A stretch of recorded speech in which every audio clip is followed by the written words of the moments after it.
কাজ হচ্ছে তোমার গায়ে গন্ডারের চামড়া তৈরি করতে হবে, আমি তৈরি করে নিয়েছি। বিয়ের সময় থেকেই আমি গন্ডারের চামড়াটা তৈরি করেছি।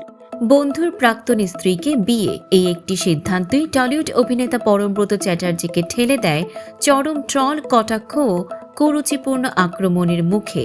গায়ক ও ঘনিষ্ঠ বন্ধু অনুপম রায়ের প্রাক্তন স্ত্রী পিয়া চক্রবর্তীর সঙ্গে বিবাহ বন্ধনে আবদ্ধ হওয়ার পর সামাজিক যোগাযোগ মাধ্যমে তাকে শুনতে হয়েছে পরকীয়া থেকে শুরু করে বন্ধুর বউ চুরি, এমন নানা নোংরা অভিযোগ। দীর্ঘদিন নীরব থাকার পর অবশেষে এই বিতর্ক নিয়েই প্রকাশ্যে কথা বললেন পরমব্রত।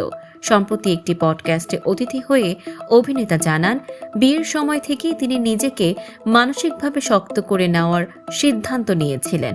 তার ভাষায়, আমি বিয়ের সময় এই গন্ডারের চামড়াটা তৈরি করেছি। বিয়ের পর সামাজিক মাধ্যমে শুরু হওয়া আক্রমণ যে তাকে গভীরভাবে আঘাত করেছিল, সেটিও অকপটে স্বীকার করেন তিনি। পরমব্রত বলেন, বিয়ের পর দেখলাম একটা বীভৎস কাণ্ড শুরু হলো।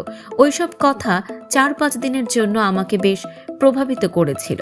তিনি আরো বলেন, মানুষ যে ধরনের কথা লিখতে পারে, আমি সেই ন্যায়বোধ বা নীতিবোধের মধ্য দিয়ে বড় হইনি, ফলে সাংঘাতিক ধাক্কা লেগেছিল। এসব দেখে বিস্ময় প্রকাশ করে পরমব্রত জানান, তিনি বুঝে গিয়েছিলেন মানুষ অনেক নিচে নামতে পারে। তখনই সামাজিক মাধ্যমে নিজেকে মানসিকভাবে আড়াল করার সিদ্ধান্ত নেন তিনি। এই অভিজ্ঞতার পর সোশ্যাল মিডিয়া নিয়ে নিজের অবস্থান বদলে ফেলেছেন পরমব্রত। তার কথায়, আমি ব্যক্তিগত মতামত সমাজ বা রাজনীতি নিয়ে শেয়ার করে কোনো দেশ বদলাতে যাচ্ছি না। এখন কিছু লিখলেও কমেন্ট বন্ধ করে রাখেন বলেও জানান তিনি।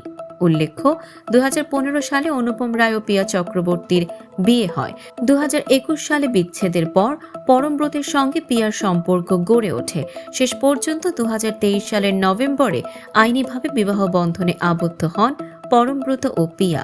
দর্শক, সাম্প্রতিক ও চমকপ্রদ সব খবর পেতে ফলো করুন আমাদের ফেসবুক পেজ CB24 TV এবং সাবস্ক্রাইব করুন ইউটিউব চ্যানেল CB24 অফিসিয়াল।